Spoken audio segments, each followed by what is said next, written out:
வணக்கம் நண்பர்களே. உங்களெல்லாம் மீண்டும் சந்திக்கிறதுல ரொம்ப மகிழ்ச்சி. சமீபத்தில ரொம்ப நாள் கழிச்சு ஒரு பழைய நண்பர சந்திக்க நேரிடுச்சு. எப்படிங்க இருக்குன்னு பேசிட்டே இருக்கும்போது, பரஸ்பரம் அன்பு பாராட்டி பேசிட்டு இருக்கும்போது, அவர் சொன்னாரு, "நெறைய பேர் இந்த உலகத்தையே யாரையுமே நம்பவே முடியலங்கன்னாரு." "என்னங்க ஆச்சு? என்ன பிரச்சனைன்னேன்." "ஆமாங்க. ஒரு நண்பர்ன்னு நெனைச்சிட்டு ஒருத்தர் கூட ரொம்ப நம்பி ஒரு பணம்லாம் குடுத்தேன் அவருக்கு. ஆனா திரும்பி கேட்கணும்னு வரும்போது அவர் எனக்கு எதுவுமே பதில் குடுக்கல. எனக்கு அவ்வளோ பெரிய பணத்த என்ட்டருந்து எடுத்துட்டு போயிட்டாரு." அப்டின்னாரு. அடுத்து இன்னொருத்தர பார்க்க நேரிட்டுச்சு. அப்படியே ஒரு குழுவுல இருக்கும்போது, ஆமாமாங்க அவரு சொல்றதும் சரிதாங்க. நான் என்னோட ஏடிஎம் பின்ன எனக்கு ஒருத்தருக்கு குடுத்தேன். எங்க வீட்ல ஒருத்தர்ட்ட குடுத்தேன். அவங்க என்னன்னா அத மிஸ்யூஸ் பண்ணிட்டாங்க.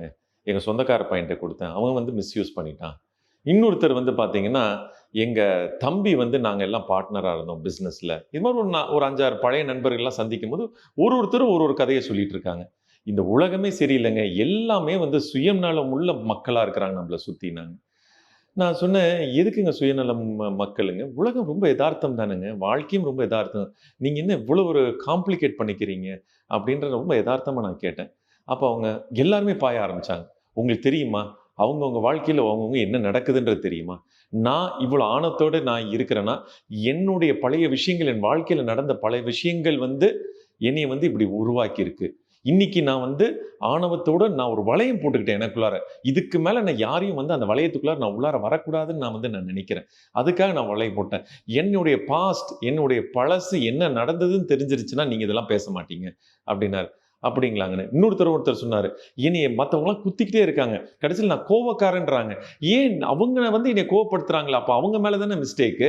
அப்படின்னு அவரு ஒரு சைடு சொன்னாரு. இன்னொருத்தர் சொன்னாரு, "எப்ப பார்த்தாலும் என்னைய சுத்தி இருக்கிறவங்க என்னைய மட்டம் தட்டுறதிலே தான் இருக்கிறாங்க. நான் எந்த ஒரு விஷயம் நல்ல விஷயம் பண்ணா கூட, என்னைய ஒரு வார்த்தை அப்ரிஷியேட் பண்ணணும்னு கூட அவங்க நினைக்கிறதே இல்ல." இது ரொம்ப முக்கியமான ஒரு விஷயமா இது எல்லாமே ஒண்ணொண்ணு ஒருத்தர் சொல்லிட்டு இருக்கும்போது, எல்லாருமே ஒரே கோரஸ். இந்த உலகமே ரொம்ப காம்ப்ளிகேட்டட். மக்கள் எல்லாமே சுயநலம் உள்ளவங்க தானங்க. நான் அடுத்து கொஞ்சம் உள்ளார போனேன். போகும்போது இன்னொருத்தர் இருந்தாரு. "என்னங்க சோகமாவே இருக்கிறீங்களேன்னு." என் சோகத்துக்கும் அப்படிதாங்க. இது இவங்க சொல்றதுல தாங்க காரணம் இருக்கு. நான் அப்புறம் சொல்லும்போது நான் ஃபர்ஸ்ட்டு ஆரம்பிச்சேன். அந்த கோவம் இருக்கிறவர்ட்ட நான் ஃபர்ஸ்ட்டு கேட்டேன். "ஏங்க நீங்க கோவப்படுறீங்க ரைட்டு. எதுக்கு கோவப்படுறீங்க?" உடனே அவர் தான் சொன்னார். "நான் தான் சொன்னேன்ல மத்தவங்கலாம் என்னைய பாய்றாங்க. என்னைய இரிட்டேட் பண்ணிக்கிட்டே இருக்காங்க. அதனால நான் கோவப்படுறேன்." அவங்க இரிட்டேட் பண்றது அது அவங்களுடைய செயலுங்க. அது ஆகணுமா, ஆகக்கூடாதுன்னு நம்ம கையில தானங்க இருக்கு. ஸோ ஃபர்ஸ்ட்டு கோவப்படணுன்றது நம்ப யூஸ் பண்ணிக்கிற டூல். நம்மளுடைய இயலாமைக்காக மறைக்கிறதுக்காக நம்ம ஒருத்தர கத்தணும். அதுக்காக நம்ம கோவமா பேசணுன்றது நம்ம யூஸ் பண்ற ஒரு ஆயுதமா தான் நம்ம அத பார்க்கணுங்கன்னு. ஏன் நம்ம பொறுமையா நம்ம வார்த்தைகள்லே நம்ம இது எனக்கு திருப்தியா இல்ல நீங்க பேசினது. இது நடந்துகிட்ட விதம் எனக்கு திருப்தியா அளிக்கல நம்ம சொல்லலாம் இல்லையா? சேம் திங் அதே போல பார்த்தீங்கன்னா, அந்த என்னைய ஏமாத்திட்டாங்கன்னு சொல்ற ஒரு நபரு, நீ நீங்க ஒரு விஷயத்த ஆசைப்பட்டு தான் அவங்க கூட சேர்ந்திருக்கீங்க. அவங்க உங்கள இழுத்தாங்க ரைட்டு. பட் போகணும், போகக்கூடாது. அவங்க கூட சேரணும், சேரக்கூடாது. உங்களோட ஏடிஎம் பின் குடுக்கணும், குடுக்கக்கூடாது. உங்களுடைய கன்வீனியன்ஸ், உங்களுடைய சௌகரியத்துக்கு குடுத்துட்டு, அதுக்கப்புறம் இன்னொருத்தர் எப்படிங்க நம்ம சரியில்லன்னு நம்ம சொல்ல முடியும்? நெறைய விஷயத்துல, நெறைய நேரத்துல இதுதான் நடக்குது. நம்ம சௌரியத்துக்கு நம்ம சில விஷயங்கள பண்ணிட்டு, தேடி பார்க்கிறோம். நம்மளுடைய இயலாமைக்கு என்ன பண்றோம்? உடனே வெளியில இருக்கத, இல்ல வெளியில இருக்கிற உலகத்தையோ, இல்ல மக்களையோ நம்ம சுத்தி இருக்கவங்கள நம்ம ஒரு காரணம் சொல்லி தள்ளிக்கிறோம். ரைட்டுங்க. இந்த 4வது நபர் இத பொறுமையா கேட்டுன்னு, "ஏங்க நான் சோகமா இருக்கேங்க. இது மாரி விஷயங்கள் நடந்ததுனால நான் சோகமா இருக்கேன்." அது நீங்க விரும்பி எடுத்துக்கிட்டதுன்னு அவர் ரொம்ப கோவப்பட்டாரு. "நான் விரும்பி எதுக்குங்க நான் சோகமா இருக்கணும்?" ஆமாங்க. உங்களுக்கு தைரியம் கிடையாது. நீங்க சந்தோஷமா இருக்கணுன்றதுக்கு உங்களுக்கு தைரியம் கிடையாது. அந்த தைரியம் இருந்திருந்தீங்கன்னா, நீங்க இதெல்லாம் தூக்கி போட்டுட்டு எந்திரிச்சு, நீங்க பாட்டுக்கு சந்தோஷமா இருப்பீங்க. இன்னொரு இடத்த இன்னொருத்தன் உங்கள அப்ரிஷியேட் பண்ணணும். இன்னொருத்தன் உங்கள கோவப்பட்டா நீங்க திரும்பி கோவப்படணுன்றதெல்லாம் கடந்துருவீங்க. நம்பனால, நம்மள சுத்தி இருக்கிறவங்க யாராவது எந்த ஒரு தன்னலற்றமற்ற சேவை நமக்கு ஹெல்ப் பண்ண முடியுமா?